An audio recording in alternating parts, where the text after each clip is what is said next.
All right, folks, do an unboxing video. Got two camera angles on this in case you missed some of the excitement. This is, I believe, the cheapest 800 series motherboard for Intel's Core Ultra. So you may have seen in some of my videos where I unboxed the 245KF. I also have a 225F. Which is basically like a 15th gen i5. We call it an i5 15400. Yeah, something like that. So I do have the i5. What is it? i5 14400F. So we'll do, I don't know, maybe some kind of shootout with those, just so you guys can see and compare them. You know, supposedly this Intel Core Ultra line is pretty laggy for gaming. I gotta say, with the 245KF, I don't notice anything. That thing is a powerhouse CPU, so you know, it is what it is. Okay, so this is ASUS Prime H810M-A Wi-Fi-CSM motherboard. So awesome, it's got Wi-Fi at this cheap price point. Most of the time I've been buying, we'll call it the H810M series since H810M. Usually the cheapest, crappiest motherboards from Intel. Well, from the different manufacturers. So this happens to be ASUS. They usually do some stupid thing on here that just annoys the heck out of you, right? For the amount of money this thing costs, you would hope to God that it's going to be a decent motherboard. But we shall see. Remains to be seen. All right, so there's the top, front, whatever. The back is really hard to read for a camera too, but features DDR5 RAM, PCIe 4.0 M.2. So this is obviously not, you know, PCIe 5.0 board. Maybe that matters to some of you. For me, since I have another board that's got all the bells and whistles, it's not gonna matter. I don't see like a flashback button, so that's kind of a bummer. Very just bare bones, right? This will get you up and going, get you gaming. Not a motherboard, folks, that you're gonna want to put a really good CPU in, right? So no Core Ultra 9s should be bought for this, I'd say.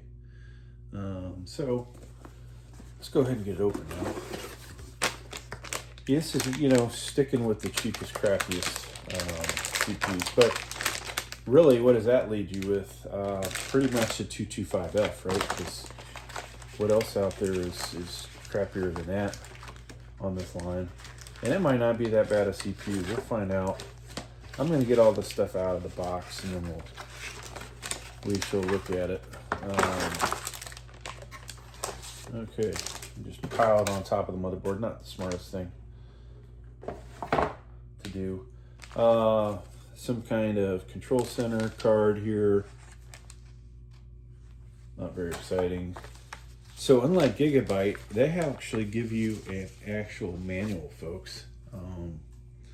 How's that? You know, I've been buying these different motherboards for a long time.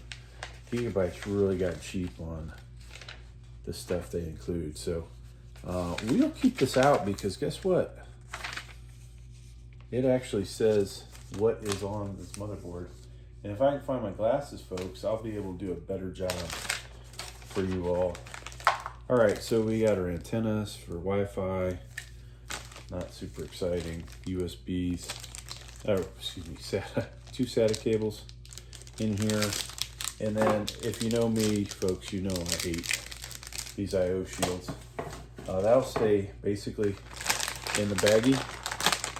Oh, and 2 extensions and 2 M.2 screws. All right. So let me take a moment. Hopefully I won't lose all my viewers while I do this. I'm gonna grab my glasses. I want this part to be the best that it can be for you guys, right? So we'll pause. Let's start in this back right corner, upper right corner. So we have our CPU fan, okay, up here. It's always nicer, honestly, if it's more in this area. I don't know why they didn't put it there, but hey. You've got 2 RAM slots, and as mentioned, DDR5. So they're labeled DIMM A and DIMM B, right? So if you have a 4 RAM slot motherboard, you're going to have A1, A2, B2, or B1, B2. This just has the 1 RAM slot, or 2 RAM slots, sorry. Over here we have our ARGB connectors. All right, where my thumb's at, folks. Let's so far that ARGB 24-pin power connector, right? Then a case fan right here.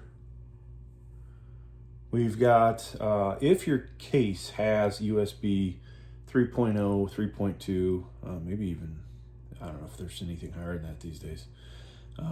This is where you're gonna plug in at. And basically I will do, after this video, folks, I'll do a video where I actually install all your common case connectors. If your case, this is surprising, if your case has a nice Type-C on the front of it, boom, there is that connector. I have only one case that has that. Moving down, so we have front panel connector here for, this is going to be where your power switch, power LED, HDD LED, reset switch. That's all in here, folks. TPM back in there. Case fan, USB 2.0, and then this guy, what is that? Is that ARGB? Okay, ARGB, it's missing a, you know how you tell a lot of times if it's missing a pin. Then you've got COM here, SPDIF out, and then your HD audio right in here. All right, CMOS battery in case you have to reset your BIOS. So when might you do that? Well, if you put RAM in here and you try and boost it up a little too much, you might find your computer doesn't boot to BIOS or Windows. In that case, taking that battery out will help.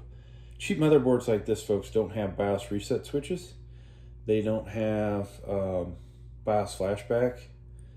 All right, that's kind of what you get with this. I know we didn't cover it, but here is where your Core Ultra CPU goes. I don't know if there's going to be a generation after this one that will work with this. I really sadly haven't done as much homework on Core Ultra before I bought it, but there's what that looks like underneath. Now, one thing on your plastic cover, always put this back in the same orientation. Sometimes these will actually fit 180 degrees, but it's got the triangle on there that tells you where to line the chip. This metal piece underneath it also has a triangle on it, and then sometimes the motherboard will have it printed, but it doesn't look like, you know, the cheapest motherboard around. They can afford that. Now, when you do your CPU installation, folks, watch my video on that, but you'll leave this plastic top off, or plastic protection piece. It will pop off as you close this. Okay, so, all right. So you can see overall not a whole lot spent on making this look, you know, aesthetically pleasing or ergonomic. Well, excuse me, aesthetically pleasing. The main thing that I see, we've got for power, 12-volt CPU. So your power supply needs to have at least 2 4x8s.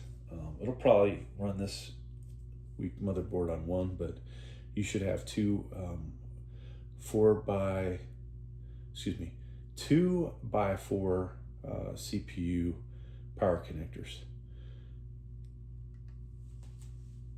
Got some heat sinks in here. Then our lone PCIe 4.0 expansion slot for our graphics card. And then you've got an additional PCIe, looks like it says Gen 4. So, you know, all kinds of different little cards you can stick in there, right? M.2s, it said Gen 4. So those adapters that were in the box, this is where, you know, you're like, are these guys that cheap? You've got to start with your expansion piece, screwing that in, spacer, expansion, whatever you want to call it, and then when you put the M.2 in, it'll screw into that. All right. Oh, looking at the RAM slot, so before you put your RAM in, unpop that, the other side doesn't. All right, now we can take a look at the I/O shield. Of course, this piece will go into your case.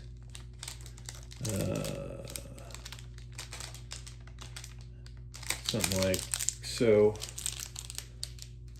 I might have did that backwards. Got it upside down. No, that's the right way. So don't forget to put that in to your case first, then you put the motherboard in. All right, we have line out, or excuse me, line in, line out or headphone, microphone. Then we've got our Wi-Fi, okay? Actually, let me angle this a little. This is your Ethernet. Since it's not red, folks, I would assume that's 1 gig LAN. The old PS2 style, 4 USB 2.0s, woohoo, right? Actually, the more USBs, the better. These should be USB 3.0s. One of these may be special for doing your BIOS, or it might not matter. I'll do a BIOS update for this so you guys can see that. DisplayPort HDMI, okay? So now, to take advantage of these, your CPU cannot have an F in it, all right? If it has an F, it's not gonna work. You will need a graphics card. So eventually I will do an assembly with this, folks, and you will get to see it. Thanks for checking out the video. Please like, please subscribe. Thank you.